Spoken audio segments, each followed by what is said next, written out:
The rooftop tent. Mocked by outdoor purists, peddled by every pseudo-overlanding influencer, and fetishized in an endless stream of Instagram posts, the rooftop tent trend seems to have gone more viral than the pandemic that made them popular in the first place. Overhyped, overweight, and expensive, these cumbersome assemblages of canvas, aluminum, and fiberglass have the aerodynamics of a brick. And when they're not destroying your fuel economy on the blacktop, they're raising your vehicle's center of gravity to near unusable levels on the trail. As cool looking as they are, dollar for dollar, they're about as practical as handlebars on a snowball. So what did I do? I bought one, of course. I've been the proud owner of an iKamper Skycamp Mini for the last 2 years now. I've taken it with me on several cross-country trips and used it to pitch camp in forest, on mountainsides and deserts, and on canyon rims. And as indulgent and impractical as this thing might sometimes be, I can't help but love it. But like anything, they can and will break, and it turns out that the iKamper's Achilles heel is wind.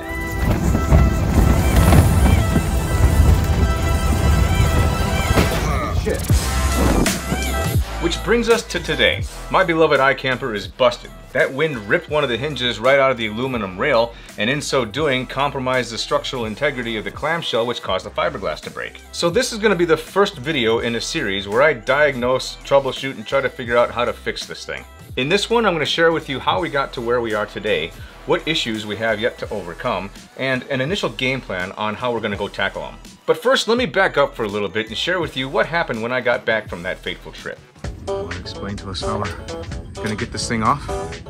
This tent is about 7 feet up in the air, and it was a lot harder to get down than I thought it would be. We got the mounts and we got 2x4s to slide it off.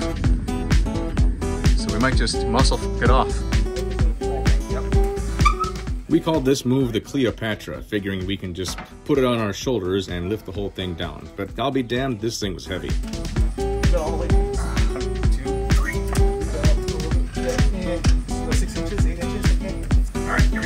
Mind you, I have 2 torn rotator cuffs in my shoulder, so holding this thing overhead for too long wasn't exactly fun.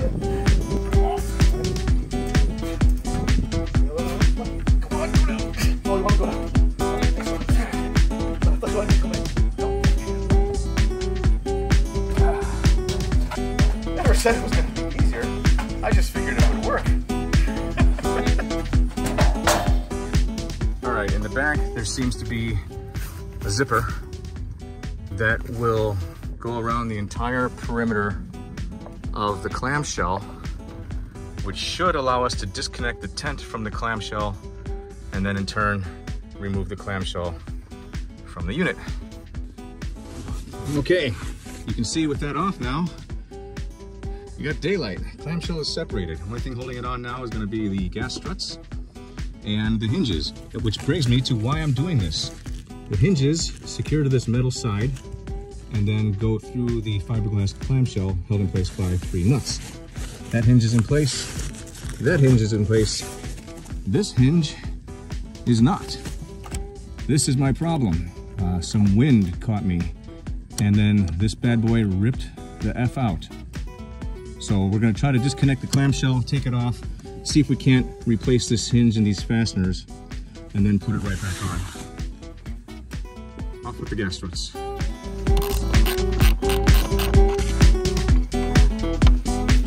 We got struts here holding up the canopy just in case it falls when we pull the struts. Take the gas struts off and then the only thing holding this bad boy on will be the hinges. Disassembling the Skycamp was surprisingly easy and straightforward. I gotta hand it to iKamper for a thoughtful design here. Ready? All right. There we go. Good.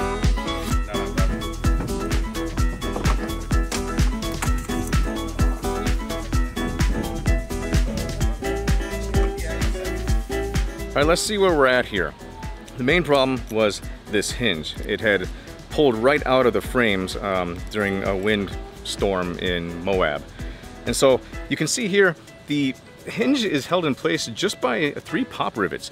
I don't really like pop rivets because 1, I just don't think they're very good as a mechanical fastener for things that are critical in strength, like the hinges of your freaking rooftop tent.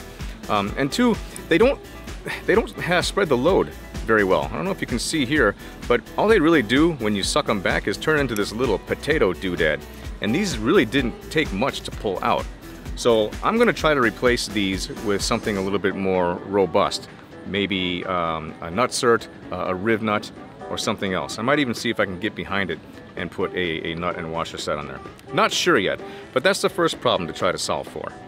The other problem with this project is with the fiberglass clamshell. So you see, when the hinge broke and I was trying to close up the tent in high wind, I didn't realize that it had shifted. And so when I was closing it, the clamshell didn't hit over the frame just right.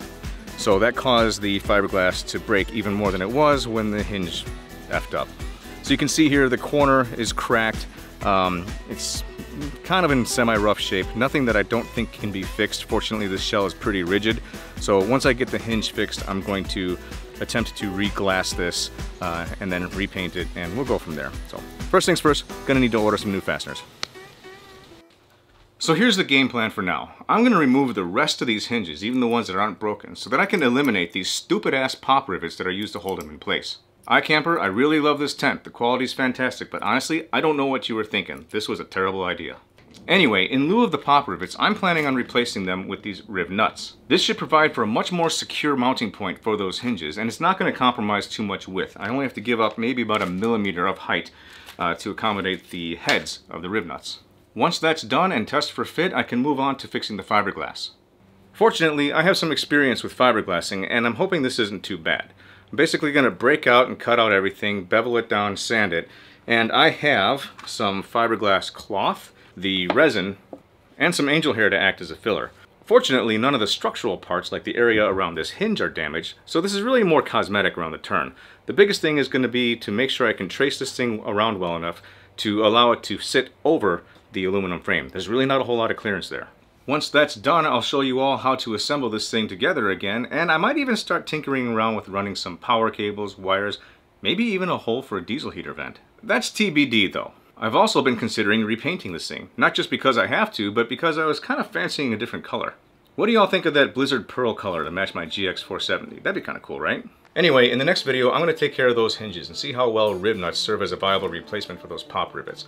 I'll also walk you through a little bit of how riv nuts work. Like I said, this is going to unfold over a few videos, so if you've got any questions for me in advance, or heck, any advice, let me know in the comments below. I hope you're looking forward to this project. I sure am, so stay tuned. And until then, I'm Tom the Dilettante. Keep on tinkering, keep on learning, and take care.